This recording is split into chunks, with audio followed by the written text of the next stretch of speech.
அன்பு குழந்தைகளே, ஒரு அழகான காட்டுக்குள்ளே குட்டிப்புலி ஒன்று வாழ்ந்து வந்தது. அதன் பெயர் என்ன தெரியுமா? அதை பொங்கல் அன்று பார்த்ததால் எல்லாரும் அதை பொங்கல் புலிக்குட்டி என்று செல்லமாக அழைப்பார்கள். பொங்கல் புலிக்குட்டிக்கு விளையாடுவது என்றால் கொள்ளை ஆனந்தம். துள்ளி குதித்து ஓடும், மரத்தில் ஏறி எட்டிப் பார்க்கும், வண்ணத்துப் பூச்சிகளைத் துரத்தும். ஒரு நாள் காட்டின் ஓரத்தில் இருந்து ஓர் இனிமையான வாசனையும் வினோதமான ஒலிகளும் கேட்டன. அது என்ன என்று புலிக்குட்டிக்கு ஒரே ஆச்சரியம். மெதுவாக, யாருக்கும் தெரியாமல் எட்டிப் பார்த்தது. அங்கே மனிதர்கள் கூடி அழகான கோலங்கள் போட்டு புதுப்பானைகளில் பொங்கல் வைத்துக் கொண்டிருந்தார்கள். ஆஹா, என்ன ஒரு சந்தோஷம்!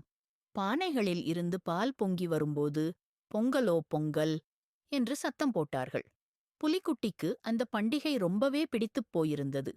உடனே தன் நண்பர்களான முயலிடமும் குரங்கிடமும் மான் குட்டியிடமும் ஓடியது. தான் பார்த்த பொங்கல் கொண்டாட்டத்தைப் பற்றி ஆசையாகச் சொன்னது. மனிதர்கள் ஏன் இவ்வளவு சந்தோஷமாக இருக்கிறார்கள் என்று நண்பர்கள் வியந்தார்கள். புலிக்குட்டிக்கு ஒரு யோசனை வந்தது. நாமும் பொங்கல் கொண்டாடலாமே என்றது. உடனே நண்பர்கள் எல்லோரும் சேர்ந்து காட்டிலேயே பொங்கல் கொண்டாடத் திட்டமிட்டார்கள். மலர்களை பறித்து அலங்கரித்தார்கள். இனிப்பான பழங்களை கொண்டு வந்து குவித்து வைத்தார்கள். மரக்கிளைகளில் புதுத் தோரணங்கள் கட்டினார்கள்.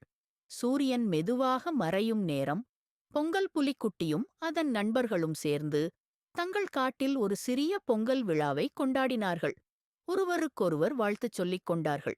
அந்த நாள் பொங்கல் புலிக்குட்டிக்கு மிகவும் இனிமையான, மறக்க முடியாத ஒரு நாளாக அமைந்தது. நாமும் எப்போதுமே சந்தோஷமாக இருப்போம், சரியா குழந்தைகளே?